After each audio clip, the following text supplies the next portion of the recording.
ᴑɪᴜᴜ, I will elucidate the first part of our group assignment project, which is the background of Malaysia. Malaysia is located on Southeast Asia. It is composed of two non-contiguous regions, which is Peninsula Malaysia and East Malaysia. The population of Malaysia consists of people of different races and religions. The largest group of Malaysia consists of three main races, which is Malay, Chinese, and Indian. Next is the sector of economy. The three sectors of economy have been heavily implied on Malaysia in order to form a stable economic stance for the well-being of the country. First, the primary sector. The production of palm oil in Malaysia has been the vital of economy since the early of 1960. It is because of Malaysia's humid tropical climate, the suitable consistent temperature for the plant, as well as ample sunshine and evenly distributed annual rainfall. Other than that, rubber plantation is also said to be one of Malaysia's vital economy, as Malaysia is reported to be the third largest producer and exporter of natural rubber in the world, as the result of massive rubber cultivation in Malaysia. The second economic sector, which is related to manufacturing, is also positively affected. As of 2017, Malaysia became the largest and leading rubber glove producer. Next is the third economic sector, which is service sector. The service sector in Malaysia predominantly comprises of essential banking, finance, telecommunication, education, and tourism. Next is the government system. The government system in Malaysia operating within constitutional monarchy and the Westminster parliamentary system and is categorized as a representative democracy. Lastly, the economic implementation in Malaysia. Malaysia has a mixed economic system which includes a variety of private freedom combined with centralized economic planning and government regulation. It is principally a laissez-faire free economy with government control for national interests and for realignment of national wealth, focusing on the trade, investment, manufacturing, and services.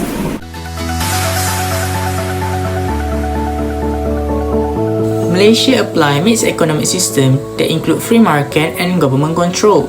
They also establish free trade agreement (FTA), which is an international trade without barriers. It involves import and export of the goods and service between Malaysia and other countries. This provide Malaysia with advantage and disadvantage. Advantages: when apply mixed economic system, supply and demand will be measured through pricing instead of regulations. Malaysia government will not interrupted in the matter of pricing. Malaysia depends in price mechanism, which is to adapt buyer and seller through price rationing. The goods and service are distributed using market and price. Mixed economy can overcome shortage and surplus. Shortage is the demand of the consumer exceed the supply, while surplus is supply of the commodities are more than the demand of the consumer. The government of Malaysia can overcome this problem by imposing price ceiling, which means they can set the limit of the product price. To counter shortage, they will set the maximum price of the product. For surplus, they will do the opposite. Products such as machinery and electrical equipment are possible to produce in Malaysia, but it will cost more time and effort. Since Malaysia apply international trade, they can just trade the product from another country. Malaysia can save their budget, and instead of wasting money, they can use it to improve infrastructure in Malaysia. By allowing free trade, Malaysia can gain more profit when there are more products to be exported outside the country. As the other country buy our product, we can gain benefits and be able to make more money. Free trade can also enhance competitiveness and encourage efficiency of the product.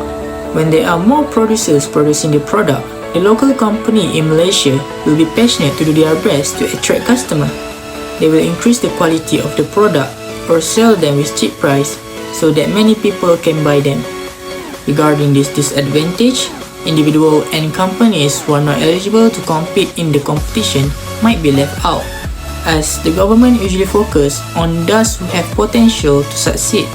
Because of this, it creates a system which good company gain more benefits, while the opposite gain nothing. Next, the mixed economy will not remove the possibility of monopolies entirely. For example, the defense industry in Malaysia is monopolized by the government. They provide subsidies and financial support to them for security reasons. But this could increase the country's debt. and it will affect the growth of the economy in Malaysia. Open trade allows people to exchange goods without any problem from another country.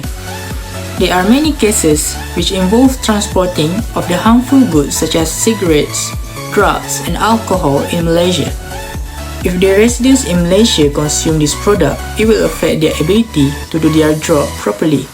It will slow down the growth of economy in Malaysia. By doing free trade, it is possible for Malaysia to face loss if the number of the import are greater than the export. Import means that we buy the goods from other country. When there are many import products, Malaysia will lose a lot of money just to buy them, and the product produced in Malaysia will lose its value and slowly affect economic growth in Malaysia. Open trade can indeed enhance competitiveness and increase the efficiency of the product.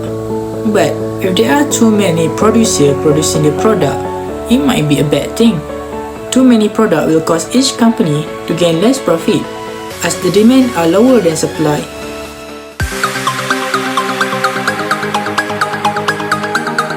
Next, I will explain about how Malaysia solve the economic problems.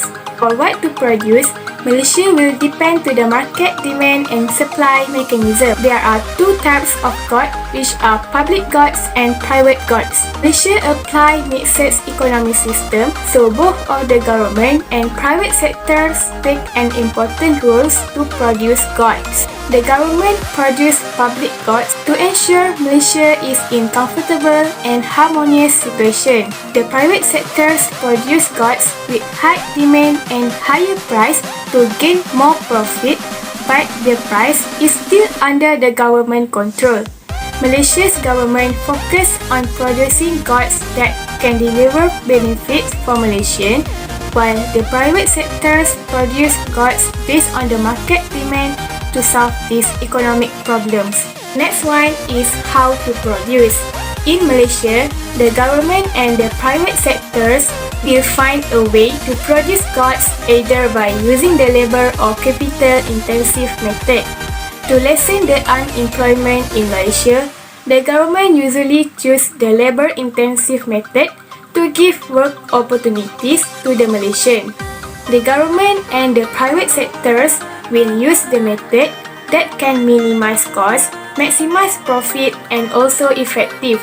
The government will enforce law to overcome externality negative in production process such as air or water pollution. The third one is how much to produce. In case Malaysia is a mixed economic system, the quantity of goods to be produced is different between the ways of production of private goods and public goods.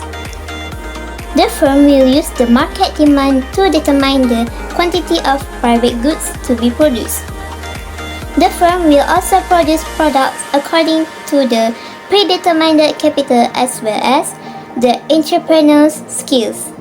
For the production of public goods, the government will determine this economic problem based on the needs of the people. Public goods will be produced in needed quantities to ensure the Malaysian needs are met and to avoid the waste of production factors, especially capitals. Meanwhile, private goods usually will be produced in limited quantities as not all people have the same demand and ability. Moreover, entrepreneurs will produce their products in limited quantities to save the cost of producing those products. The last one is for whom to be produced. In Malaysia, this economic problem will be solved according to the people's ability to pay the offered price. For private goods, the firm will be produce goods according to the pattern of individual income and focus more on people who have more income or salary. For public goods, the government will focus more on producing goods for people with middle and lower income so they can afford to buy what they need and want.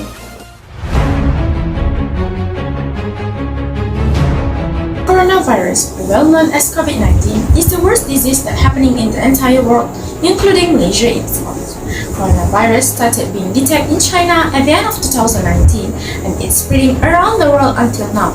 On 29th of May 2021, Malaysia has been recorded the highest number of COVID-19 in Malaysia, which is 9,020 cases. Because of that, the Prime Minister of Malaysia, Tan Sri Dato' ⴑ has decided to make a total lockdown of Malaysia for the third time, starting from 1 June 2021 until now. Therefore, it gives a big impact on Malaysia's economy. First, primary sector of economy, which is involving the production directly from nature without any modification, has been affected. Malaysia, as the second largest commodity producer in planting and producing a palm oil plantation, has produced a large amount of palm oil and export to the other countries. Due to COVID-19, this sector becomes slower. This is because government gave an instruction to slow down all the economic sector. All the workers could not attend to the workplace in one time. Meanwhile, they took their turn to attend to the work. Hence, the production of palm oil has decreases, as well as the revenue of exported palm oil decreases. At the end of it will affect the national income, same goes to the welfare of the society. Secondary sector of Malaysia is the activities of processing from raw materials to the semi-finished goods or finished goods. Malaysia is the main producer of medical rubber gloves. Even though the world is facing COVID-19, it will not affect the demand of medical rubber gloves. Yet, the demand is increasing drastically regarding to the assumption of implementation of COVID-19 immunization that in 5 years, as well as the rubber gloves will be the needed goods along the period. This industry will give a good impact to the economy's country as well as opening a huge job opportunity of society. Therefore, the problem of an unemployment can be overcome. The third sector of economy in Malaysia is the service sector, such as doctors, police, soldiers, and others. When COVID-19 attack measure is still ongoing, it gives an impact to the service sector. For instance, the doctors, soldiers, and police need to work more than the usual time as they need to help the government to monitor the society and stop the spreading of COVID-19. In conclusion, we must give our cooperation to the government to stop the spreading of COVID-19. Hence, the economic sector can be executed smoothly.